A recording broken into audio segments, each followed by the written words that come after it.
పరిశుద్ధుడైన తండ్రి మీకు కృతజ్ఞతలు ప్రభా. తండ్రి ఇదిగో మీరు మమ్మల్ని ప్రేమించారు. తండ్రి మేము బహుగా ఫలించాలని మీరు ఆలోచన కలిగి ఉన్నారు.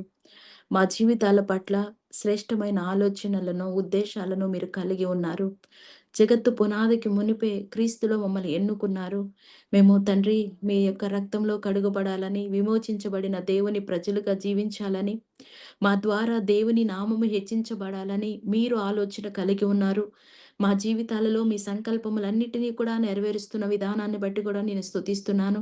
అయ్యా! ఈ సమయంలో మేము వాక్యమై ఉన్న దేవుణ్ణి కలుసుకుంటూ ఉండగా, మా హృదయాలు పరిణితి చెందినట్లుగా, దేవుని వాక్యానుసారంగా మా హృదయాలు త్రిప్పబడినట్లుగా, మార్చబడినట్లుగా మీరు సహాయము చేయమని తండ్రి ఈ సాయంకాల సమయంలో మమ్మల్ని మీ చేతులకు అప్పగించుకుంటూ నజరేయుడు శక్తిమంతుడైన యేసుక్రీస్తు నామములో అడిగి పొందుకుంటున్నాము తండ్రి. ఆమేన్. ఆమేన్. శ్రేష్టమైనటువంటి దేవుని నామంలో ప్రతి ఒక్కరికి హృదయపూర్వకమైన వందనాలు తెలియపరుస్తున్నాను. ఈరోజు మనం దేవుని యొక్క వాక్యాన్ని చదువుకుందాం. ఆదికాండము 49వ అధ్యాయము 5వ వాక్యం చదువుకుందాం. ఆదికాండము 49:5. షిమ్యోను, లేవి అనువారు సహోదరులు, నా ప్రాణమా వారి ఆలోచనలో చేరవద్దు. నా ఘనమా వారి సంఘములో కలుసుకొనవద్దు. వారు కోపము వచ్చి మనుషులను చంపిరి. తమ స్వేచ్ఛ చేత ఎద్దుల గుదికాల నరములను తెగగొట్టిరి. ఈ యొక్క భాగం అంతటిని కూడా మనం ఆలోచించినట్లయితే యాకోబు అంత్య దినాల్లో సంభవించబో విషయాల కొరకై తన కుమారులను పిలిచి మాట్లాడుతున్నట్లుగా, లేకపోతే ఒక్కొక్క కుమారుడికి ఒక ప్రవచనార్థకమైనటువంటి విషయాలని పలుకుతున్నట్లుగా మనము ఈ 49వ అధ్యాయాన్ని చూడగలుగుతాం అన్నమాట. అయితే పెద్ద మొట్టమొదటి కుమారుడు గురించి మాట్లాడిన తరువాత తనకు ఉన్నటువంటి సంతానంగా ఉన్నటువంటి మరి రెండవ కుమారుడు, మూడవ కుమారుడు గురించి మాట్లాడుతా ఉన్నాడు. అయితే ఈ యొక్క షిమ్యోను, లేవి మిగిలిన అందరి గురించి పర్సన్ టు పర్సన్ మాట్లాడారు కానీ, ఇక్కడ వీళ్ళిద్దరిని కలిపి వీరు అని మాట్లాడుతా ఉన్నారు. అనువారు అని మాట్లాడుతా ఉన్నాడు. షిమ్యోను, లేవి ఎందుకు వీళ్ళిద్దరిని కాంబోగా మాట్లాడుతా ఉన్నారు అని మనం అర్థం చేసుకున్నట్లయితే, వీరిద్దరిది ఒకే స్వభావం. వాళ్ళిద్దరి ఆలోచనలు అంటారు గదా! చాలా సార్లు వాళ్ళిద్దరూ ఒకటే. సో, వాళ్ళ ఆలోచనలు ఒకటే, వాళ్ళ కోపం ఒకటే, వాళ్ళ స్వభావం ఒకటే. లేయాకి 6 సంతానం ఉన్నప్పటికీ గూడా వీళ్ళిద్దరూ ఒకే ఉద్దేశాన్ని, ఆలోచనని, కోపాన్ని కలిగి ఉన్నారు. ఇక్కడ అంటున్నారు వారి వారి ఖడ్గములు బలాత్కారము. అంటే వారి ఖడ్గం, మరి వారి కోపం, వారి ఉగ్రత మరి చాలా భయంకరమైంది అని యాకోబు తన్ను తాను ఒక సెపరేట్ చేసుకుంటా ఉన్నాడు. నా ప్రాణమా వారి ఆలోచనలో చేరవద్దు. చూడండి, మోస్ట్ పవర్‌ఫుల్ వెపన్ ఇప్పుడేంటి అంటే ఆలోచనే. అపవాది తంత్రములు మన జీవితాల్లో వాడు విసురుతా ఉన్నప్పుడు, దేవుని ప్రజలుగా దేవుని ఆలోచనను గాని మనం అర్థం చేసుకోలేకపోతే, సాతాను ఆలోచన మన జీవితాల్ని ఇన్‌ఫ్లుయెన్స్ చేస్తది. సో, దేవుని ఆలోచనే దేవుని వాక్యం. మన హృదయాల్లో దేవుని వాక్యంతో నింపబడకపోతే, మనము అనేకమైన వ్యర్థమైన ఆలోచనలకి లేదా తుచ్చమైన ఆలోచనలకి ఈడ్చుకొని పోబడిన పరిస్థితులొస్తాయి. ముఖ్యంగా ఈ యొక్క ఎండ్ డేస్‌లో లేకపోతే అంత్య దినముల్లో భయంకరంగా చూడండి, పిల్లల యూత్ యొక్క ఆలోచనలు ఎవ్వరి ఆలోచనలకి అందనంతగా. ఇక్కడ యాకోబు మరి ఒక దేవుని యొక్క సహవాసం కలిగినటువంటి, దేవునితో లోతైన అనుభవం కలిగినటువంటి వ్యక్తి అంటున్నాడు, నా ప్రాణమా మరి వారి ఆలోచనలో చేరవద్దు. ఇక్కడ చాలా బాగా అర్థం చేసుకోవాల్సింది ఆలోచనల్లో చేరవద్దు. వారి ఆలోచనలో ఏకీభవించొద్దు. చాలా సార్లు ఫిజికల్‌గా కలుసుకోమేమో కానీ, అనేక రకాలైన ఆలోచనలు మన ఆలోచనను కలిపి, వారిని డైరెక్ట్‌గానో లేకపోతే ఇండైరెక్ట్‌గానో మనం ప్రమోట్ చేసేటువంటి ప్రమాదాలు గూడా ఉన్నాయి. దేవుని వాక్యానికి అయినటువంటి. ఇక్కడ షిమ్యోను, లేవి అని వారి గురించి చెప్తున్న విషయం ఏంటంటే, వారి ఆలోచనలో చేరవద్దు. మన దేవుడు ఆలోచనకర్త అయ్యున్నాడు. ఆయన ఆశ్చర్యమైన ఆలోచన శక్తి, అధిక బలం కలిగిన దేవుడు.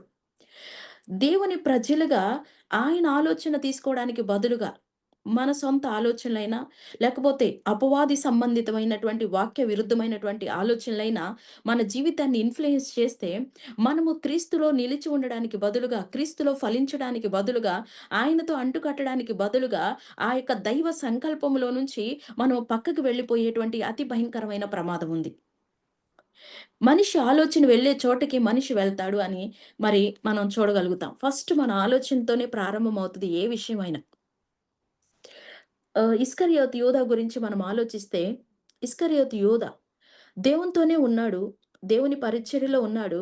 ఆయనతో అందరిలాగే ఉన్నాడు. కానీ ఆయన ఆలోచన ఏమాత్రం కూడా వాక్యానుసారమైనది కాదు కాబట్టి, ఆయన యొక్క ఆలోచన అపవాది చేత నింపబడినది.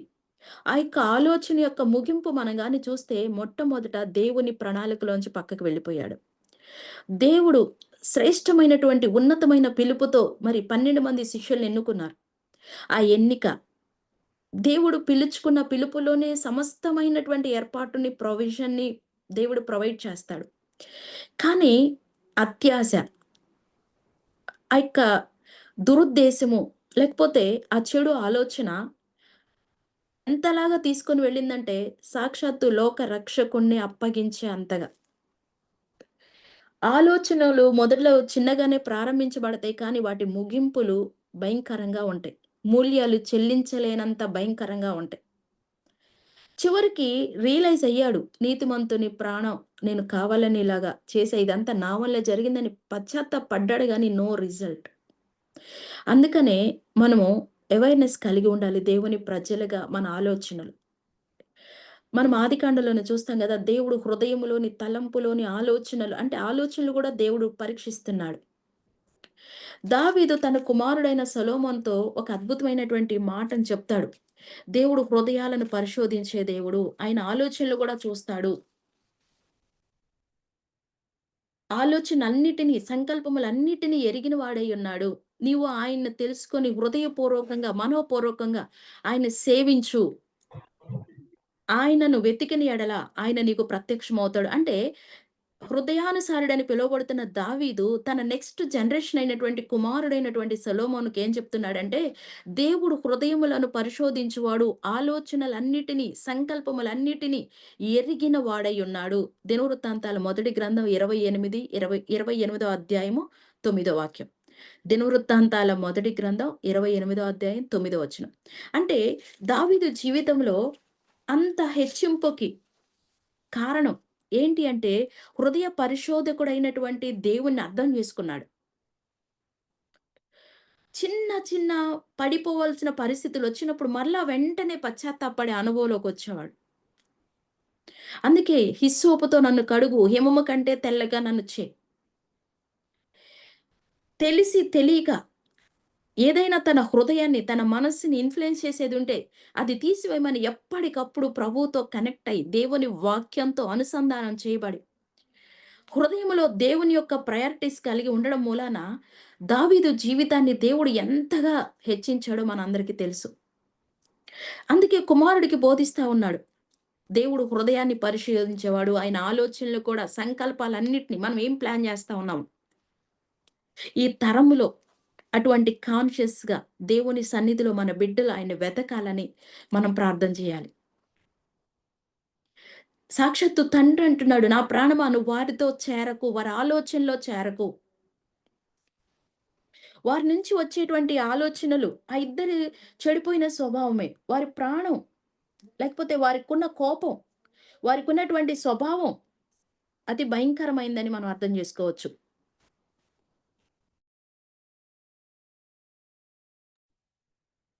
ఇక్కడ చూస్తే అందరిలో వచ్చే ఆలోచనలు దైవ సంబంధమైనవి కావు. యేసుతోనే ఉన్నాడు. కానీ యేసుని అప్పగించేటువంటి ఒక భయంకరమైనటువంటి ఆలోచనలు. సంఘంలోనే ఉంటారు. కుటుంబంలోనే ఉంటారు. కానీ ఒక భయంకరమైనటువంటి పతనానికి నడిపించే పరిపక్వత లేని ఆలోచనలు. ఎప్పుడైతే మనం దేవుని వాక్యమును ధ్యానం చేస్తా ఉంటామో, దేవుని వాక్యమును చదువుతా ఉంటామో, అవి విద్య లేని వారికి కూడా జ్ఞానాన్ని పుట్టిస్తాయి. తెలివిని పుట్టిస్తాయి. లెస్సైన జ్ఞానాన్ని నేర్పిస్తాయి. కానీ మనల్ని పరిపక్వతలోనికి తీసుకొని వెళ్ళేది మన ఉద్దేశాలని, ఉన్నతంగా తీసుకొని వెళ్ళేది దేవుని వాక్యమని మనం అర్థం చేసుకొని, ఆ దిశగా మన హృదయాలని, మన యొక్క నెక్స్ట్ జనరేషన్స్‌ని తర్ఫీదు చేయాలని దేవుడు కోరుకుంటా ఉన్నాడు.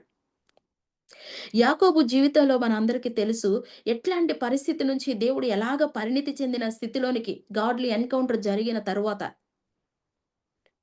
ఇజ్రాయెల్‌గా మార్చబడిన తరువాత చూడండి, యాకోబు అన్నకు ఎదురవుతా ఉన్నప్పుడు అన్నను చూసి సాగిల పడిపోయాడు మరణ భయముతో.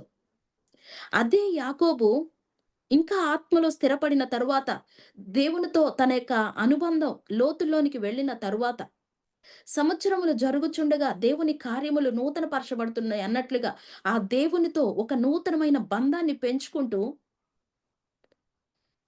ఏసేపు ఫరో దగ్గర ఉన్నప్పుడు మరి ఆ యొక్క ఐగుప్తులోనికి యాకోబు కుటుంబం ఎంటర్ అయినప్పుడు ఫరోని యాకోబు కలిసిన సందర్భం, సొంత అన్నను చూసి సాగిలపడ్డటువంటి ఆ భయం పెరిగి తను ఎటుపోయిందో, అంటే దేవుని ఆలోచన ఒక వ్యక్తి జీవితాన్ని ఇన్‌ఫ్లూయెన్స్ చేస్తా ఉన్నప్పుడు క్రీస్తులో ఉన్న ఆ సామర్థ్యం, ఆ దైవికమైనటువంటి శక్తి, దేవుని ప్రజలుగా మన ఎడల ఆయన ఉన్న ప్రణాళిక, ఉద్దేశాలు ఎలా ఉన్నాయో, ఆ ఉన్నతమైన ఆలోచనలను అర్థం చేసుకున్న తర్వాత, ఆ పరిణితి యాకోబుని ఎక్కడి దాకా నిలబెట్టిందంటే, ఫరో వంటి కఠినమైన రాజు దగ్గర సాగిలపడడమో, లేకపోతే చేతులు జోడించి నమస్కారం చెప్పడమో కాకుండా, ఆ యొక్క ఫరోని చేతులెత్తి దీవించేవాడిగా మారిపోయాడు. స్తోత్రం కలుగునుగాక.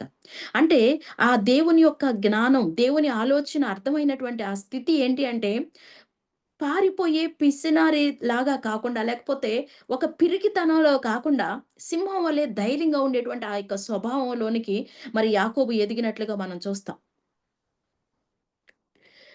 యాకోబు అనుకుంటున్నాడు, నేను ఇటువంటి స్వభావం కలిగిన వారితో నేను ఉన్నప్పుడు నేను ఆశీర్వదించబడను. చూడండి, అబ్రహాము దేవుడు ఆశీర్వదించాలనుకున్నాడు. కానీ ఎప్పుడు ఆశీర్వదించాడంటే లోతుని తన లైఫ్‌లో నుంచి సెపరేట్ చేసిన తర్వాతే. కొన్ని పాత విషయాలు, పాత ఆలోచనలు, లేకపోతే వాక్యముతో దేవుని యొక్క గుణ భయము లేనటువంటి స్థితి, భక్తిహీన స్థితి, ఇటువంటి ఆలోచనలతో ఉన్నటువంటి పరిస్థితుల నుంచి, ప్రజల నుంచి మనం సెపరేట్ అవ్వాలని దేవుడు కోరుకుంటా ఉంటాడు. మన దేవుడు మనల్ని ప్రత్యేకపరిచి, ప్రతిష్ఠించి, ఆయన మనల్ని ఆశీర్వదించాలనుకుంటాడు. ఏం పర్వాలేదు, నేను ఆహ్, అబ్ ఈ ఏమంటారు, అబ్రహాము లోతుతో ఉన్నప్పుడే ఆశీర్వదించొచ్చు కదా! కాదు, దేవుని పద్ధతి వేరుంటది. ఇక్కడ గూడా యాకోబు తనను తను ఐసోలేట్ చేసుకుంటా ఉన్నాడు. తను ప్రత్యేకించుకుంటా ఉన్నాడు. నా ప్రాణమా నువ్వు వాళ్ళలో చేరకు. ఎట్లాంటి కోపము వీళ్ళకి కోపం అంటే, మనందరికి తెలుసు గదా! దీనా విషయంలో. ఈ యొక్క షిమ్యోను, లేయాలు, లేవీలు ఏం చేశారంటే ఊరినే నాశనం చేశారు. నమ్మించి, మాయ చేసి, సున్నతి చేయించి ఊరు మొత్తాన్ని చంపేశారు. ఒకసారి ఆ విషయాలు మనం చూద్దామా? సారీ, ఆదికాండము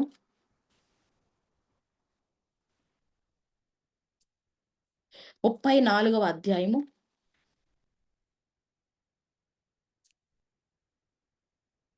తండ్రి పర్మిషన్ లేకుండానే వారి కోపాన్ని ప్రదర్శించినట్లుగా మనం చూడగలుగుతాం.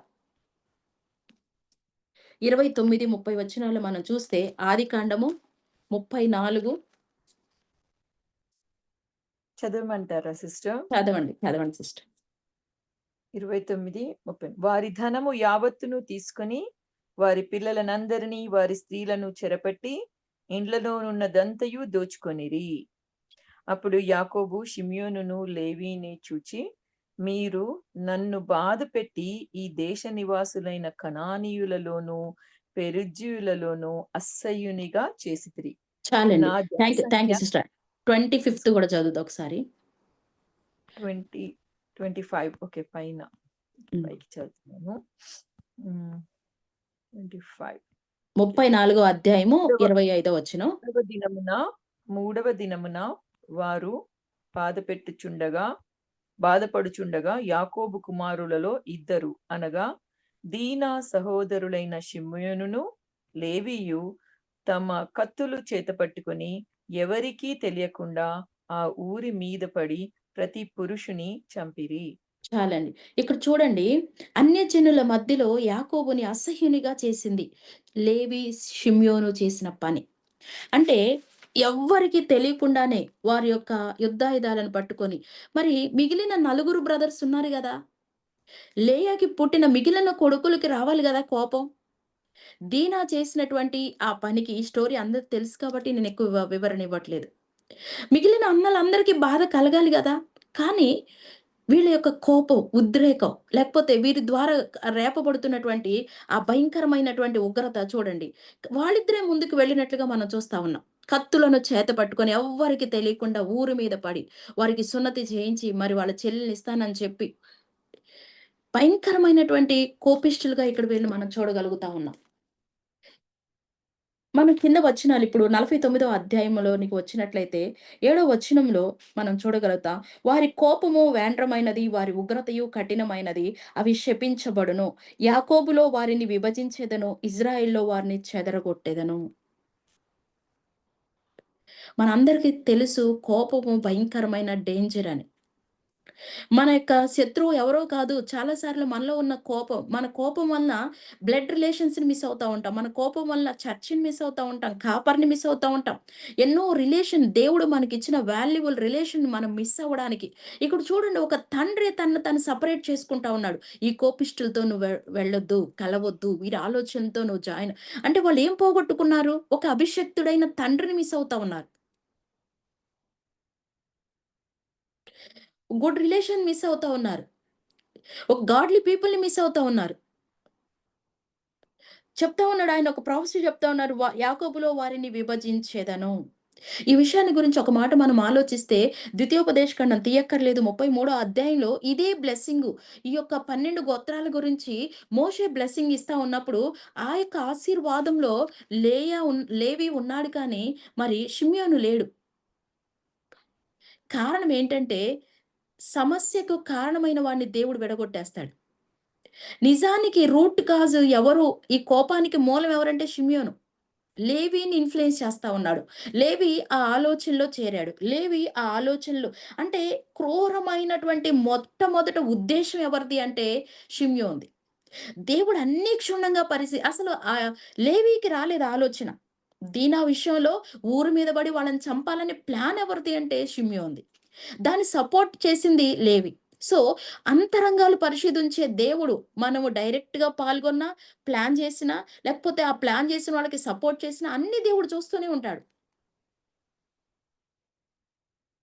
హిస్టరీలో మనం చదివితే యేసేపు టైంలో కూడా యేసేపుని చంపడానికి ప్లాన్ చేసిన వాళ్ళలో ప్రయారిటీ పీపుల్‌గా వీళ్ళే ఉన్నారు. సో, దేవుడు భూభాగాలు విభజించి యెహోషువ కాలంలో భూభాగాలు విభజించి ఇవ్వవలసి వచ్చినప్పుడు షిమ్యోను గోత్రం అసలు లేనే లేదు. మోజెస్ బ్లెస్సింగ్‌లో కూడా వాళ్ళు లేరు. లేవి ఉన్నాడు. కారణం ఏంటంటే లేవి రిపెంటెన్స్ పొందుకున్నాడు. పరిశుద్ధ దేవుని దగ్గర పశ్చాత్తాపపడ్డాడు. ఎట్లాగా మనం ఆలోచించొచ్చు అంటే మనం మరి నిర్గమాకాండం ఇది గూడా తీయక్కర్లేదు. 32వ అధ్యాయంలో దేవుడు మరి మోషేని సీనాయి పర్వతం మీద ఆ అద్భుతమైన దేవుణ్ణి కలుసుకొని 10 ఆజ్ఞలు ఇవ్వడానికి పిలిచినప్పుడు, ఆ పర్వతం మీద 40 దినములు దేవుని సన్నిధిలో గడిపి కిందకొచ్చినప్పుడు, ప్రజలందరూ కూడా విచ్చలవిడిగా తినడానికి, త్రాగడానికి, ఆడడానికి పూనుకున్నారు. దేవుడు పగలు మేఘస్తంభమై, రాత్రి అగ్నిస్తంభంగా ఉండి నడిపించినప్పుడు, మరి ఆ దేవునికి కృతజ్ఞతలు కలిగి ఉండడానికి బదులుగా వాళ్ళేం చేశారంటే తొందరపాటు స్వభావంతో దేవుణ్ణి మర్చిపోయి భయంకరమైనటువంటి సంతోషంలో లేకపోతే మాకొక దేవుడు కావాలి అని చెప్పి మరి అహరోనుని ప్రేరేపించి వారందరూ కూడా ఉన్నారు. దానిలో ఎక్కువ ఎవరు ఉన్నారు అంటే 12 గోత్రాల వారు ఉన్నారు కానీ మరి ఈ యొక్క షిమ్యోను, లేవి గోత్రికులు కూడా ఉన్నారు ఎక్కువ మందిగా. అప్పుడు మోషేకి చాలా కోపమొచ్చింది. 32వ అధ్యాయము 25వ వచనంలో మనం చూస్తే, ప్రజలు విచ్చలవిడిగా తిరుగుట మోషే చూచెను. వారి విరోధులలో వారికి ఎగతాళి కలుగునట్లుగా అహరోను విచ్చలవిడిగా తిరుగుటయు వారిని విడిచిపెట్టుట వారిని విడిచిపెట్టియుండెను. అహరోను వాళ్ళు విచ్చలవిడిగా తిరగడానికి పర్మిషన్ ఇచ్చాడు. కానీ వారు దేవునితో వాళ్ళకున్నటువంటి ఆ గొప్ప బంధం, లేకపోతే ఆ అరణ్య యాత్రలో దేవుడు వారిని ఎలాగ విడిపించి తీసుకొనొచ్చాడు. పాలు తేనెలు ప్రవహించే దేశం దగ్గరికి ఎలాగ తీసుకొని వెళ్తున్నారు. ఆయన వారి యొక్క బట్టలు పాతగిలకుండా, చెప్పులు అరిగిపోకుండా మరి తానే ఆహారంగా ఉన్నాడు. మన్నాని పంపించాడు. వాటర్ దగ్గర ప్రాబ్లమ్ అయినప్పుడు ఎన్ని రకాల సూపర్ న్యాచురల్ వండర్స్ దేవుడు వారికి చూపిస్తూ వచ్చినా గాని, ఒక చిన్న ఇన్‌కన్వీనియన్స్‌ని తట్టుకోలేకపోయారు.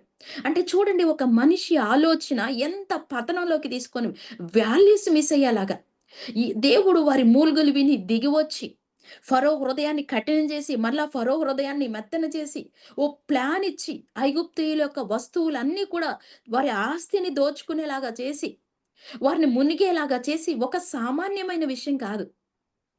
ఇన్ని ఆశ్చర్య కార్యాలు దేవుడు ఇమ్మానుయేల్‌గా ఉండి నడిపించి, ఒక స్నేహితుడిలాగా, లేకపోతే గద్ద రెక్కల మీద మోసినట్లుగా అరణ్య యాత్రలో దేవుడు వారిని మోసి ఎంత అద్భుతాలు చేసినా, కొంచెం ఆలస్యం అయ్యేసరికి నాయకుడు రావడం ఉండలేకపోయారు. ఈ భయంకరమైనటువంటి పరిస్థితి అంటే కారణం ఏంటంటే, ఒక మనిషి యొక్క ఆలోచన ఎంత ప్రమాదకరమైంది. కృతజ్ఞతాహీనునిగా మార్చేస్తది. మన జీవితాల్లో కూడా దేవుడు ఎన్నో మేలులు జరిగిస్తే, ఓ చిన్న ఇన్‌కన్వీనియన్స్, ఓ చిన్న బాధ వచ్చినప్పుడు ఎంత ఈజీగా మన లైఫ్‌లో మనం గివ్ అప్ ఇస్తాము. ఎంత ఈజీగా దేవుణ్ణి మరి ఏమంటారు, విముఖులుగా మారిపోతాం. దేవునికి దూరస్తులుగా మారిపోతా ఉంటాం. ఈ 32 అధ్యాయము మనందరికి ఒక హెచ్చరిక కూడా. దేవుడు చాలా మంచోడండి. ఏ బలహీనత అయితే వాళ్ళ జీవితాల్లో ఉందో మనం అప్పగించుకున్నప్పుడు, జ్ఞానులను సిగ్గుపరచుటకు, బలవంతులను సిగ్గుపరచుటకు లోకంలో బలహీనులను దేవుడు ఎన్నుకుంటాడు అనేటువంటి విషయాన్ని ఇక్కడ మనం చూడగలుగుతాం. ఏంటి అంటే, లేవీయులకు కోపం ఉంది.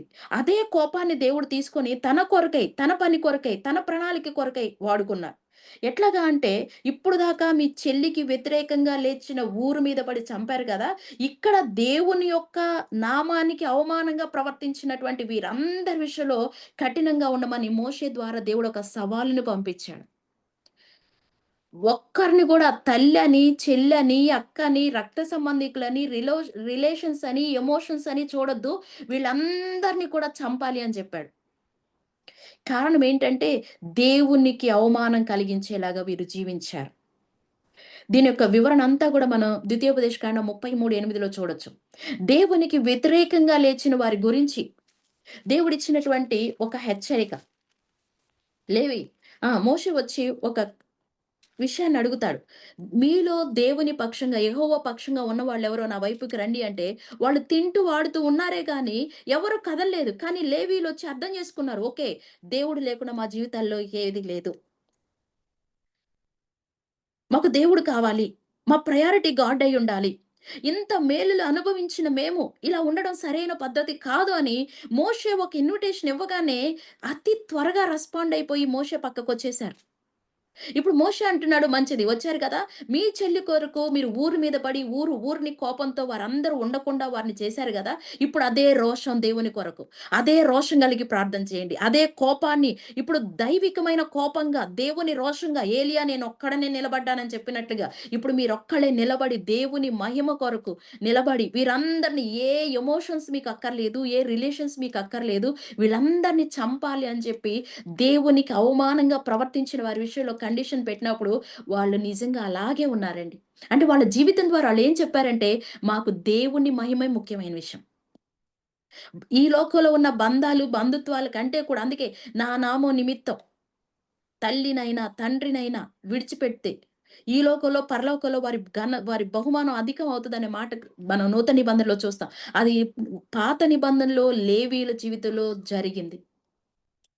కాబట్టి వారి జన్మతో ఉన్నటువంటి ఆ స్వభావాన్ని దేవునికి మహిమకరంగా రోమా 12లో చెప్పినట్లుగా మరి వారు ఒక రూపాంతరం చెందడానికి వారి హృదయాలను అప్పగించుకున్నారు. వారి యొక్క ఆలోచనలను మార్చుకోవడానికి తమను తాము అప్పగించుకున్నారు. వారి గత స్వభావం, ప్రాచీన స్వభావం ఏదైతే కోపం ఉందో వారికి కలిగిన నష్టం, ఆ కోపం వలన తండ్రికి కలిగిన అవమానం, అన్యజనుల మధ్యలో యాకోబు అసహ్యునిగా చేసిన విషయం, ఇక్కడ సీనాయి పర్వతం దగ్గర దేవుని నామానికి అవమానకరంగా జీవించిన ఆ జీవితం, ఆ ప్రజల ద్వారా 12 గోత్రాల ద్వారా ఇవన్నీ అర్థం చేసుకొని మనం ఇక్కడ నిలబడవలసిన వాళ్ళం కాదు. మన జీవితం ఇది కాదు. మనం ప్రత్యేకించబడిన వాళ్ళం. మనం ప్రతిష్ఠించబడిన వాళ్ళం. దేవుని రక్తముతో కడగబడిన వాళ్ళం. మనం కృతజ్ఞతాహీనులుగా ఉండకూడదు. మనం దేవునికి అసహ్యులుగా ఉండకూడదు. దేవునికి దూరస్తులుగా ఉండకూడదు. అందరిలాగా మనం కాదు. మనం చాలా స్పెషల్ అని అర్థం చేసుకొని వెంటనే ఇమ్మీడియేట్‌గా వచ్చేసారు. దేవుని యొక్క పిలుపుకి లోబడి. చూడండి ఎంత మంచి దేవుడంటే, ఆ బలహీనులనే దేవుడు తీసుకొని, ఆ కోపిష్ఠులనే దేవుడు తీసుకొని, లేవి గోత్రం నుంచి వచ్చినటువంటి మోసెస్ గురించి మనం మిక్కిలి సాత్వికుడు. మోషే గూడా మనం చదువుతాం గదా! ఇద్దరు కొట్టుకుంటూ ఉంటే ఐగుప్తీయుల్ని కొట్టి చంపి ఇసుకలో పాతి పెడతాడు. అంటే ఎంత ఎమోషనల్‌గా ఉన్నారో చూడండి. అటువంటి వ్యక్తిని దేవుడు తీసుకొని రూపాంతరపరిచి ఎంత సాత్వికుడిగా చేశాడు. మన దేవునికి అప్పగించుకుంటే ఎటువంటి మనిషినైనా ఓ గొప్ప మార్పుని దేవుడు తన జీవితంలోనికి తీసుకొని రావడానికి సమర్థుడు. మనం మన హృదయాలను ఆయనకు అప్పగించుకోవాలని ఆయన కోరుకుంటా ఉన్నాడు. పరిశుద్ధాత్మ దేవుడు మన స్వభావాన్ని నూతన పరిచి, ఆయనకు అనుకూలంగా ఆయన మహిమ కొరకు మార్చి, మన జీవితాల్లో గొప్పగా ఉండాలని దేవుడు కోరుకుంటాడు. అందుకే యాకోబు అన్నాడు, "నా ప్రాణమా వీరి ఆలోచనలో చేరకండి." మనం న్యాయాధిపతుల బుక్‌లో గూడా రెండవ అధ్యాయంలో మూడో వచనంలో దేవుడు మోషే నాయకత్వంలో ముందే తెలియపరిచారు. వారి జీవితాల్లో ఎవరు ఉండకూడదు, ఎవరిని వెళ్ళగొట్టాలి, ఎవరిని ఉంచుకోవాలి అని చెప్తా ఉండి బోధిస్తూనే వచ్చారు. కానీ వాళ్ళేం చేశారంటే ఇజ్రాయేల్ ప్రజలు కొంతమందిని వెళ్ళగొట్టలేదు. బికాజ్ వాళ్ళ ఇళ్ళలో పనోళ్ళుగా పెట్టుకోవాలని ఉపయోగపడతారు. మనం గూడా చూడండి ఇల్లు మారేటప్పుడు లేకపోతే అక్కడ ఏదైనా పనికొస్తాయిలే ఊరెళ్ళేటప్పుడు గాని, ఎక్స్‌ట్రా ఏదైనా పనికొస్తాయిలే, ఏదైనా లగేజ్ ఎక్కువగా మనమే పెట్టేసుకుంటాం. అలాగే మారేటప్పుడు ఇది పనికిరావు 20 ఇయర్స్‌గా క్యారీ చేస్తున్నాం అవసరం లేదని పడేయం. కొన్ని అలాగే పెట్టుకుంటాం. ఏదైతే అవసరం అని పెట్టుకుంటామో అవి అనవసరమైన సమస్యలకి కారణమవుతాయి. ఇక్కడ కూడా చూస్తే ఆ శత్రువులు కొంతమందిని వెళ్ళగొట్టలేదు. దేవుడేమో వీరు మీ జీవితంలో ఉండొద్దు వీళ్ళని వెళ్ళగొట్టండి అని చెప్తే వెళ్ళగొట్టకుండా ఉండడాన్ని బట్టి దేవుడన్నాడు నేను కూడా వెళ్ళగొట్టను. నేను వెళ్ళగొట్టమన్నాను. మీరు వెళ్ళగొట్టలేదు. అబ్రాహాముతో దేవుడు చెప్పాడు, "లోతు నువ్వు విడిపోవాలి." విడిపోయారు. ఇక్కడ వీళ్ళు వెళ్ళగొట్టమంటే వీళ్ళు వెళ్ళగొట్టల. నేను గూడా వెళ్ళగొట్టను అని ఒక మాట అన్నాడు. నేను వెళ్ళగొట్టను కానీ వాళ్ళు మీకు ప్రక్కలో శూలాలుగా ఉంటారు. ఉరిగా ఉంటారు. నిజంగా అండి. న్యాయాధిపతుల గ్రంథం మనం చదువుతా ఉంటే భయంకరమైన హీన దశలకు వాళ్ళెళ్ళిపోతారు. కష్టాలకెళ్ళిపోతారు. కారణం వాళ్ళు ఉంచుకున్న, వాళ్ళు ఇష్టపడి పెట్టుకున్న మనుషులే. చాలా సార్లు ఈ చెడు ఆలోచన గలిగిన వారితో మనం జాయిన్ అయినప్పుడు, మనం ఉండనిచ్చిన వాళ్ళే మనకి ఒక శూలాలుగా, ఒక భయంకరమైనటువంటి మరి ఇంకా మాట చెప్పాలంటే ఉరిగా, మన కన్నీళ్ళకి కారణంగా ఉంటారు. ఎవరు మనకి హెల్ప్‌గా ఉన్నారు అనుకుంటామో, వాళ్ళే మన కన్నీళ్ళకి రీజన్‌గా మారిపోతారు. ఎందుకంటే దేవుని ప్రజలుగా పరిశుద్ధాత్మ దేవుడు నడిపిస్తా ఉన్నప్పుడు వారి ఆలోచన విధానం సరిగా లేదు. వారు దేవుని ఆలోచనలో లేరు. దేవుని మహిమ కొరకు జీవించకుండా వారి దురుద్దేశాలతో వారున్నారు అని మనం అర్థం చేసుకోగలుగుతామో, నేను పర్సన్స్‌ని రిజెక్ట్ చేయమని కాదు. దేవుని యొక్క వాక్యానికి, ఆలోచనలకి సపోర్ట్ చేయని పీపుల్‌తో మనము దేవుని కృపలో నుంచి వారిని మనం దూరంగా పెట్టాలి అనేది సందేశం. అందరూ దేవునిలో ఉన్నట్టే ఉంటారు. కానీ ఎన్నో దురుద్దేశాలు, ఎన్నో సంఘాన్ని చెరిపే పనులు, ఎంతో దేవునికి అవమానాన్ని తీసుకొనొచ్చే ఆధిపత్య పోరు లాస్ట్ వీక్ మనం చెప్పుకున్నట్లుగా. పరిశుద్ధాత్మ దేవుని నడిపింపును పొందుకుంటే ఈ అంత్య కాలంలో మనం ఒక గొప్ప విజయాన్ని చూడగలుగుతాం. ఒకవేళ పరిశుద్ధాత్మ దేవుని నడిపింపుని మనం మిస్ అయితే మన లైఫ్‌లో మనం ఎంతో మిస్ అవ్వాల్సొస్తదనే విషయాన్ని మనం అర్థం చేసుకొని, మన నెక్స్ట్ జనరేషన్స్ యొక్క ఆలోచనలను దేవుడు బలపరచాలని, దేవుని లేఖనాలతో కనెక్ట్ చేయబడాలని ఎంతో ప్రార్థన అవసరత మనకి కలిగి ఉన్నాము. వారిని బల్లాలుగా ఉంచేశాడు. మన దేవుడు గొప్ప ఆలోచన కర్తగా ఉన్నాడు. ఆయన అద్భుతమైన ఆలోచన ఇస్తాడు. సమయోచితమైనటువంటి తన కృపనిస్తాడు. యాకోబు అంటున్నాడు, "నా ఘనమా వారి ఆలోచనలో చేరొద్దు." ఏ ఆలోచన మనము దేవుని ఆశీర్వాదాల్లోనికి వెళ్ళకుండా, ఏ ఆలోచన మన జీవితంలో దైవ సంకల్పములో అమర్చబడకుండా మనల్ని ఆపుతుందో మనం పరీక్షించుకోవాలి. దావీదు గారు ఒక మంచి ప్రార్థన చేస్తాడు గదా! సమూయేలు రెండవ గ్రంథంలో 15 అధ్యాయము 31వ వచనంలో అహీతోపెలు ఆలోచన చెదరగొట్టండి అని. మనకి తెలుసు ఈ విషయాలన్నీ జస్ట్ నేను ఒక మెన్షన్ చేస్తున్నాను అంతే. అహీతోపెలు ఎప్పుడూ కూడా ఆయనిచ్చినటువంటి ఆలోచన దావీదుకి, అక్కడున్న వాళ్ళందరికీ గూడా దేవుడే దిగొచ్చి ఇచ్చినట్లుగా అనిపిస్తదంట. అంటే అంత మంచి ఆలోచనలు చెప్పే వ్యక్తి గురించి దావీదు గారు చేస్తున్న ప్రార్థన ఏందంటే, అహీతోపెలు ఆలోచన చెదరగొట్టు. ఆ ఆలోచన సరైన విధానం కాదు. ఆ ఆలోచన దేవుని హృదయానుసారుడు ప్రక్కనే ఉన్నట్టుగానే ఉన్నాడు. హెల్ప్ చేస్తున్నట్టుగానే చేస్తున్నాడు. కానీ అదొక ప్రమాదకరమైనటువంటి ఆలోచన. ఏంటి అహీతోపెలు ఆలోచన అని గాని మనం చూసినట్లయితే, సమూయేలు రెండవ గ్రంథంలోనే 16వ అధ్యాయము 21 వచనములో అబ్షాలోము దావీదుకి వ్యతిరేకంగా లేచి తను రాజవ్వాలని ఆంక్ష కలిగి రకరకాల వ్యూహాలు రచిస్తా ఉన్నప్పుడు అహీతోపెలు ఇంటర్నల్‌గా దావీదు మీద ఒక అసూయను కలిగి ఉన్నాడు. హిస్టరీ బేస్డ్ థాట్ ఏంటంటే అహీతోపెలు ఉరియా భార్యకి తాతగారు. తన యొక్క గ్రాండ్ డాటర్ యొక్క లైఫ్‌లో ఉరియాని చంపడం వలన ఆ రివెంజ్‌ని హార్ట్‌లో పెట్టుకున్నాడు. తన మనమరాలిగా ఉన్నటువంటి ఆమె యొక్క జీవితాన్ని పతనం చేశాడు గాబట్టి, దెబ్బ కొట్టాలి టైం చూసని అహీతోపెలు ఇంటర్నల్‌గా ఆ డేంజరస్ పాయిజన్ మైండ్ సెట్‌తో ఉన్నాడు. కాబట్టి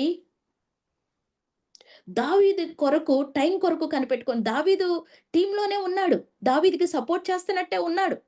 కానీ దావీదు అది కనిపెట్టి ప్రార్థన చేస్తా ఉన్నాడు.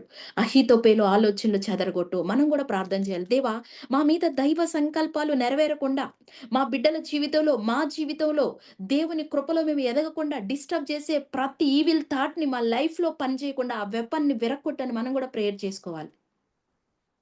ఈ యొక్క హిస్టరీ చదువుతా ఉంటే వండర్ అనిపిస్తది. దావీదుకి హెల్ప్ చేసినట్టే, దావీదుకి సపోర్ట్ చేసినట్టే, దావీదుని ప్రమోట్ చేసినట్టే ఉంటాడు.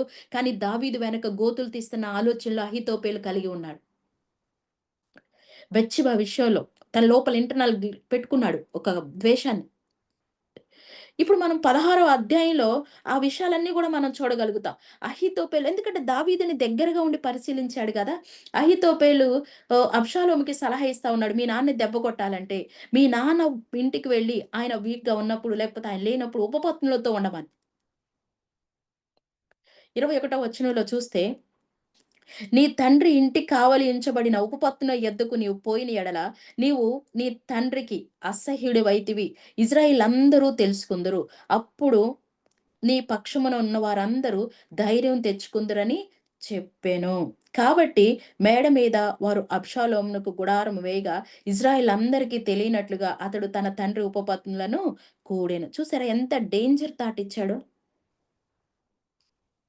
దావీదు సైన్యంలో ఒక ముఖ్యమైనటువంటి, బాధ్యతాయుతమైనటువంటి వ్యక్తిగా ఉన్నాడు అబ్షాలోము. కానీ ఎంత డేంజర్ ఇన్‌ఫ్లూయెన్సో చూడండి. ఆలోచన చెప్పాడో చూడండి. 23 వచనం. ఆ దినములలో అహీతోపెలు చెప్పిన ఏ ఆలోచనైనా ఒకడు దేవుని యొద్ద నుంచి విచారణ చేసి పొందిన ఆలోచన అయినట్టుగా ఉండెను. దావీదు, అబ్షాలోము దాన్ని అట్లే ఎంచుకొనుచుండిరి. చూసారా? ఎవ్వరికి మానవుడికి డౌట్ రాకుండా తండ్రికి అసహ్యంగా మారేలాగా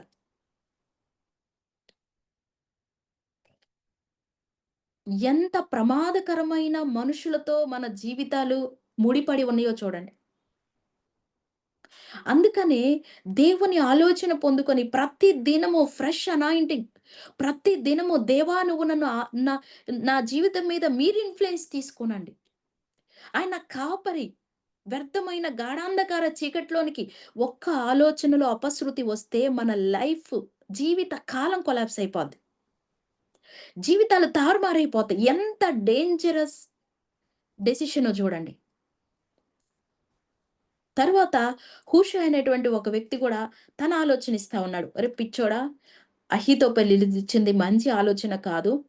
మీ నాన్న ఎట్లాంటోడంటే అడవిలో పిల్లల్ని పోగొట్టుకున్న ఎలుగుబంటి వాడు. అంత మాత్రమే కాదు ఆయన గురించి విన్నప్పుడు సింహం గుండు వంటి వాడు. ఎవ్వడికైనా గాని ఆయనంటే బాధ, భయము." 11వ వచనం. 17వ అధ్యాయము 11వ వచనంలో ఇంకొక పర్సన్ హూషై గూడా ఒక ఆలోచన ఇస్తా ఉన్నాడు. కాబట్టి నా ఆలోచన ఏదనగా, దాను నుండి బెయేర్షెబా వరకు లెక్కకు సముద్రపు ఇసుక రేణువులంత విస్తారముగా ఇజ్రాయేల్ అందరిని నలుదిశల నుంచి నీ యొద్దకు సమకూర్చి నీవు స్వయంగా యుద్ధమునకు పోవలెను. ఏ ఆలోచనతో అపవాది దెబ్బ కొట్టాలనుకుంటాడో, దేవుని హృదయానుసారుడైన దావీదు ప్రాణం అలా పోకుండా, దేవుడు అక్కడే ఉన్న ఇంకొక వ్యక్తి ద్వారా ఒక ఆలోచన ఇస్తున్నాడు చూడండి. దేవుని ఆలోచనలను దేవుడు మన జీవితాలలో అధికమైన ప్రయారిటీతో మనం నడవాలని కోరుకుంటా ఉన్నాడు. ఇక్కడ దావీదు ప్రాణాలను సేవ్ చేయడానికి అబ్షాలోముకి హూషై అనే ఒక వ్యక్తి ద్వారా దేవుడు ఆలోచన చెప్పించేలాగా చేస్తా ఉన్నాడు. మీ నాన్నే డైరెక్ట్‌గా యుద్ధానికి పిలువురా బాబు. మనం వెళ్లి డైరెక్ట్‌గా యుద్ధం చేద్దాం. మీ నాన్న ఎక్కడో దాక్కొనుంటాడు. మనం దాని నుండి బెయేర్షెబా దాకా యుద్ధాన్ని ప్రకటిస్తే ఏదో ఒక దగ్గర నుంచి వస్తాడు. మనందరం కలిసి ఒకేసారి ఆయన్ని అటాక్ చేయొచ్చు. అప్పుడు ఈజీ అయిపోతది. ఇలా గాని దొంగ దెబ్బ కొడితే మీ నాన్న మామూలోడు గాదు. మీ నాన్న చాలా ఏమంటారు సమర్థవంతుడు, యుద్ధంలో నైపుణ్యం కలిగినోడు, బలాఢ్యుడు.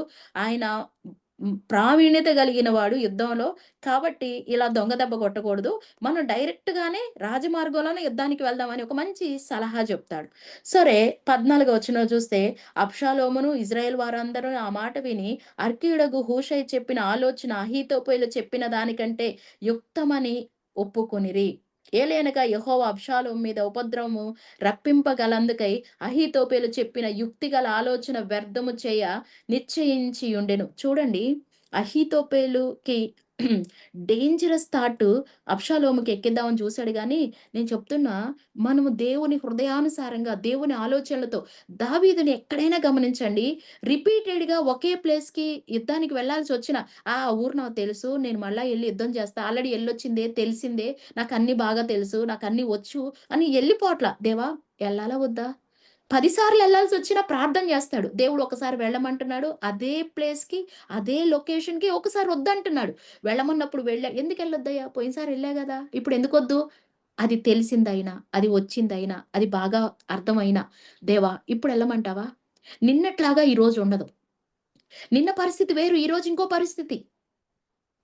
ఎన్ని సార్లు వెళ్ళాల్సొచ్చినా యెహోవా యొద్ద విచారణ చేయకుండా వెళ్ళలేదు. దేవుని ఆలోచన మీద ఆధారపడకుండా వెళ్ళలేదు. ఏ వ్యక్తి అయితే దేవుని ఆలోచన మీద ఆధారపడుతూ అడుగులు వేస్తారో, అనుక్షణము దేవుడు వాళ్ళని కాపాడుతూనే ఉంటాడు. ఎంత మంచి మాట 14 వచనంలో ఉందంటే, అబ్షాలోము మీదికి ఉపద్రవమును రప్పించడానికి. అహీతోపెలు చెప్పిన ఆలోచనను వ్యర్థం చేసింది. ఇదంతా చేసింది ఎవరు అంటే యెహోవాయే. మనము దేవుని ఆలోచన ప్రకారంగా నడుచుకుంటే, మన జీవితాన్ని ప్రొటెక్ట్ చేయడానికి దేవుడు ఆలోచన ప్లాన్‌లకు సక్సెస్ చేస్తాడు. ఆయన ఆలోచనలు పుట్టిస్తాడు. మన పక్షాన గ్రేట్‌గా ఆలోచించేవాళ్ళు, ప్రమాదం లేకుండా మనల్ని ప్రొటెక్ట్ చేయడానికి దేవుడే ఆలోచనాకర్తలను లేపుతాడు. చూడండి 23వ వచనంలో చూస్తే, అహీతోపెలు తాను చెప్పిన ఆలోచన జరగకపోవుట చూచి గాడిదకు గంత కట్టి ఎక్కి తన ఊరునున్న తన ఇంటి వారికి పోయి తన ఇల్లు చక్కబెట్టుకొని ఊరిపోసుకొని చనిపోయిను. జనులు అతని ఓకే చూసారా? ఈవిల్ థాట్ యొక్క రిజల్ట్ ఎంత డేంజర్. అక్కడ మనం చూస్తే ఇస్కరియోతు యూదా కూడా అలాగే చచ్చిపోయాడు. ఆయన రియలైజ్ అయ్యాడు అనవసరంగా ఒక నిర్దోషి యొక్క ప్రాణాన్ని నేను తీశానే అని. ఆయనలో తప్పు లేదనే అనుకున్నాడు. ఇక్కడ నేను చెప్పింది జరగలేదు. మన లైఫ్‌లో కూడా ఆధిపత్యంతో అణగొట్టబడతా ఉంటాయి. మన మీద ఇన్‌ఫ్లూయెన్స్ చేసి, మన మీద ఆధిపత్యం తీసుకున్న ప్రతి అపవాది చాలా సార్లు అంతా ఉన్నట్టు ఉంటది గానీ, ఏదో ఒక బానిసత్వంలో బతకాల్సొస్తది. ఎవరో ఒకళ్ళ ఇన్‌ఫ్లూయెన్స్ కింద, ఎవరో దయ కింద, మన కష్టార్జితాన్ని మనం తింటూ గూడా ఎవరో పర్మిషన్, ఎవరో దయ, ఎవరో కటాక్షం మన మీదకి రావాల్సిన పరిస్థితులు మన చుట్టూ ఉంటాయి.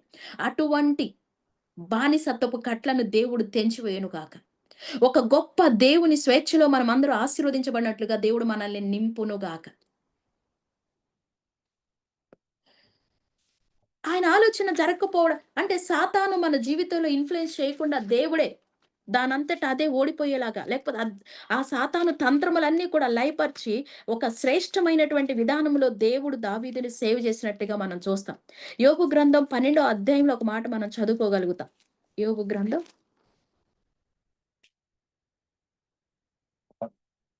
12వ అధ్యాయము 13వ వాక్యం. జ్ఞాన శౌర్యములు ఆయన యొద్ద ఉన్నవి. ఆలోచనయు, వివేచనయు ఆయనకు కలవు. ఆలోచించుము, ఆయన పగలగొట్టగా ఎవ్వడునూ మరలా కట్టజాలడు.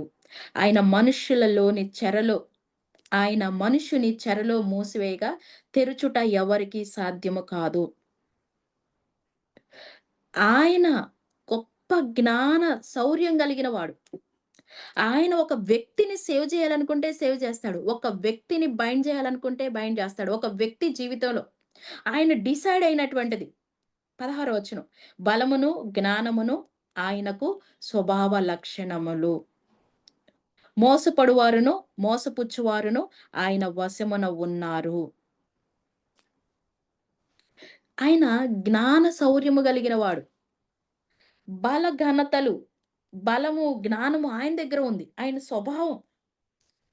అందుకనే మన లైఫ్‌లో మనం ఫెయిల్ అవ్వకుండా ఉండాలంటే ప్రతి దినము దేవుని ఆలోచనలు మనం పొందుకోవాలని దేవుడు లెస్సైన జ్ఞానం ఆయన దగ్గరుందని ఆయన పిలుస్తా ఉన్నాడు. రండి నా దగ్గర లెస్సైన జ్ఞానం ఉందని.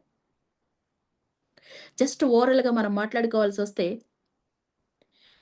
రాజుల రెండో గ్రంథంలో 12:8లో మనం చూస్తాం. రెహబాము యవ్వనస్తుల యొక్క ఆలోచన పొందుకొని జస్ట్ తండ్రి దగ్గర ఉన్నటువంటి జ్ఞానుల యొద్ద ఆయన ఆలోచన తీసుకోవడానికి బదులుగా యవ్వనస్తుల యొక్క ఆలోచన తీసుకొని దాన్ని ఇన్‌ఫ్లుయెన్స్ చేయడం మూలాన జరిగినటువంటి ఒక భయంకరమైనటువంటి విషయం ఏంటంటే, 40 సంవత్సరాలుగా ఉన్నటువంటి ఉమ్మడి రాజ్యం ఎంత భయంకరంగా 2 ముక్కలుగా అయింది.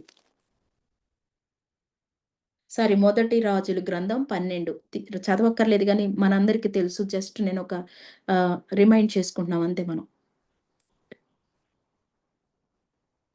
ఇదే విషయాన్ని దినవృత్తాంతాలు 2 అధ్యాయం 10 వచనం 13లో కూడా పెద్దల ఆలోచనను త్రోసివేసి యవ్వనుల చెప్పిన ప్రకారం వారితో మాట్లాడాడు.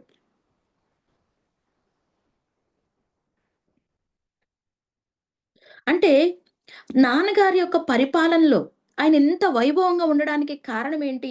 ఆ వృద్ధుల దగ్గర సలహా తీసుకోవడానికి బదులుగా రెహబాం ఏం చేశాడంటే యవ్వనస్తులు ఇచ్చినటువంటి పనికిమాలిన సలహా తీసుకున్నాడు. ఆలోచన తీసుకున్నాడు. అనుభవం లేని వారి ఆలోచన. మోకాళ్ళ జీవితం లేని వారి యొక్క ఆలోచన. ఏమాత్రం వాక్య పరిణితి లేని వారి యొక్క ఆలోచన. 40 ఇయర్స్ ఉమ్మడిగా ఉన్నటువంటి ఆ దేశం సింపుల్‌గా 2 ముక్కలుగా చేసేసాడు.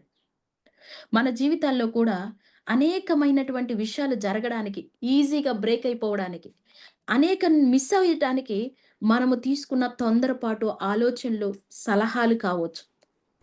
మనం ప్రభు దగ్గరకొచ్చి ప్రార్థన చేసి, దేవా ఈ వాక్యంలో నుంచి మరి నాతో మాట్లాడారు. నేను ఎవరి ఆలోచనలతో చేరడం వలన, ఈ ఆలోచనలతో ఏకీభవించడం వలన నా జీవితంలో నేను పోగొట్టుకున్నాను. నాకు తిరిగి ఇవ్వమని మనం దేవుని దగ్గర అడిగితే ఆయన ఖచ్చితంగా తిరిగి మనం పోగొట్టుకున్నవి ఇస్తాడు. యోబు గ్రంథం 22:18 ఏముంటదంటే, భక్తిహీనుల ఆలోచనలు నాకు దూరమగును గాక. సామెతలు 20వ అధ్యాయము 18 అలాగే 21వ అధ్యాయము 20వ వచనంలో యెహోవాకి విరోధమైన జ్ఞానమైనను, వివేకమైనను, ఆలోచనైనను నిలువదు. దేవునికి వ్యతిరేకమైన ఆలోచన మనం కలిగి ఉండకుండా ఉండాలంటే, దేవునికి అనుకూలమైన ఆలోచన కలిగి ఉండాలి. దేవునికి అనుకూలమైన ఆలోచన ఏంటి అంటే, దేవుని వాక్యమే దేవుని అనుకూలమైన ఆలోచన. ఫైనల్‌గా కీర్తన 16వ అధ్యాయము 7వ వాక్యం. కీర్తనలు 16వ అధ్యాయము 7వ వాక్యం ఏముందంటే, నాకు ఆలోచనకర్త అయిన యెహోవాను స్తుతించెదను. రాత్రి గడియలలో నా అంతరంద్రియములు నాకు బోధించుచున్నవి. మన దేవుడు ఆలోచనకర్త అయిన దేవుడు. రాత్రి కాలములో నా అంతరంద్రియములు నాకు బోధించుచున్నవి. మనము దేవుని వాక్యాన్ని ధ్యానం చేస్తా ఉంటే, దేవుని వాక్యానుసారంగా మనం వెళ్తా ఉంటే, అది ఎండిపోయిన స్థితి అయినా చిగురించబడతది. అది ఎంత డేంజర్‌లో ఉన్నా దేవుడిచ్చే ఆలోచన ప్రకారంగా లోయలో, ఎముకల మధ్యలో ఇక మా పరిస్థితి అయిపోయింది. మేము నిష్ప్రయోజనం అయిపోయాం అనుకుంటున్న పరిస్థితులలో ఎండిపోయిన ఎముకలతో మాట్లాడాలి అనే ఒక ఆలోచన ఆ యొక్క లోయలో ఉన్న అన్ని సైన్యంగా అయినట్లుగా ఎక్కడెక్కడో పడిపోయినయి, ఎక్కడెక్కడో చిందరవందరగా ఎన్నో రోజులుగా పడి ఉన్న విషయాలు మరి అవన్నీ అతుక్కున్నట్లుగా, మనం ఎప్పుడో సంవత్సరాల నుంచి మిస్ అయిన విషయాలు, ఎన్నో సంవత్సరాలుగా నష్టపోయినవి, మరి మనం వేరే ఆలోచన అబ్బా! ఆ రోజు ఏం కాదులెండి ఒక షూరిటీ సైనేగా పెట్టండి అంటారు. ఒక షూరిటీ సైన్ పెట్టడం వలన మన ఆస్తులు కోల్పోయి ఉండొచ్చు. ఏం పర్లేదులే ఈ రోజుల్లో ఈ ఈ ఈ జనరేషన్ వాళ్ళని అరవాలి అని ఎవరో సలహా చెప్పుంటారు. దానివల్ల మన బ్లడ్ రిలేషన్స్‌ని మిస్ అయిపోయి ఉండొచ్చు.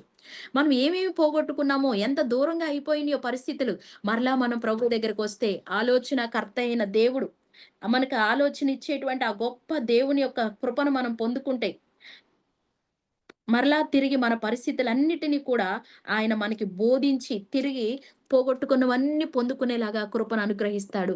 యాకోబులాగా మనం దేవుని సన్నిధిలో ఒక నిర్ణయాన్ని తీసుకుందాం. అటువంటి భయంకరమైన నా ప్రాణమా, నా ఘనమా వారిలో చేరకుము. వ్యర్థమైన ఆలోచనల తట్టు నేను చేరకుండా, నా నెక్స్ట్ జనరేషన్స్ వారు ఆ భయంకరమైన విషయాల్లో చేరకుండా, దేవా మాకు మీ కృప దయచేయండి అని మనం చిన్న మాట ప్రార్థన చేద్దాం. ఇదే విషయాన్ని కొరింథీ కూడా పౌలు గారు చెప్తారు. మీరు వారి మధ్యలో నుండి రెండో కొరింథీ పత్రిక 6 అధ్యాయం 17, 18 విషయాల్లో కూడా ప్రత్యేకించుకోవాలి అనే దాని కొరకై ఒక మాట మనం అక్కడ చూడగలుగుతాం. సో, ఇటువంటి పరిస్థితుల్లో మనం అవేర్‌నెస్ కలిగి ప్రభా వేటిలో నుంచి మేము సెపరేట్ చేయబడాలో, అబ్రహాము లోతు నుంచి విడిపోయిన తరువాత దేవుడు అబ్రహాముని ఎంతో ఆశీర్వదించాడు. అలాగే నేను కూడా నా జీవితంలో తండ్రి మరి వేటిలో నుంచి దూరంగా ఉండాలో, పరిస్థితులకు దూరంగా ఉండాలో, ఏ మనుషులకు దూరంగా ఉండాలో, మరి నాకు మీ కృప దయచేయండి తండ్రి అని మనం చిన్న మాట ప్రార్థన చేసుకుందాం.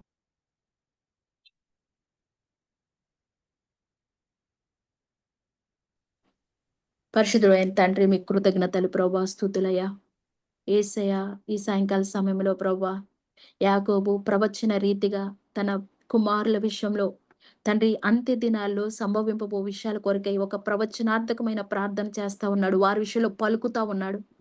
షిమ్యోను తండ్రి లేవి అనేటువంటి బిడ్డల కొరకై మాట్లాడుతా ఉన్నారు. వారి కోపము ఎంత భయంకరమైనదో నాయన, మరి వారిలో నా ప్రాణమను చేరకమని తనని తను సపరేట్ చేసుకుంటూ ఉన్నాడు ప్రభా. మాలో కోపము అది ఆధ్యాత్మికమైన రోషంగా మారిపోవాలి. తండ్రి మీకు స్తుతులు, వందనాలు.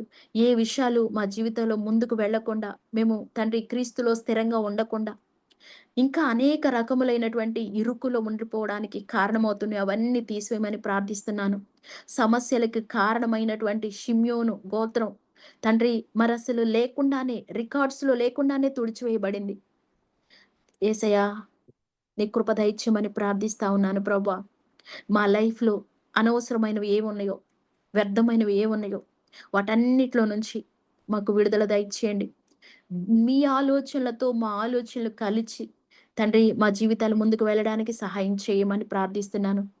లేవి ఎలాగ రిపెంటెన్స్ అయ్యి మరలా తిరిగి రీకమ్యూనికేట్ అయ్యి దేవుని సన్నిధిలో ఆశ్చర్యకరంగా తండ్రి మరియు ఎదిగాడో, ప్రధాన యాజకుడి స్థానాన్ని పొందుకున్నాడు. ఎవ్వరికీ లేకుండా మరి నేను వారిని చెదరగొడతాననే మాట 12 గోత్రాలు పంచినప్పుడు ఆయా ప్లేస్‌లో ఒక్క ప్లేస్‌లో కాకుండా దేశమంతా చెదరగొట్టబడినట్లుగా లేవీయులకి స్వాస్థ్యం ఇవ్వవలసి వచ్చింది. ఏ ఒక్క మాట కూడా యాకోబు పలికింది మిస్ కాకుండా జరిగించారు. దేవా ఈరోజు మీ సన్నిధిలో ప్రార్థిస్తున్నాను.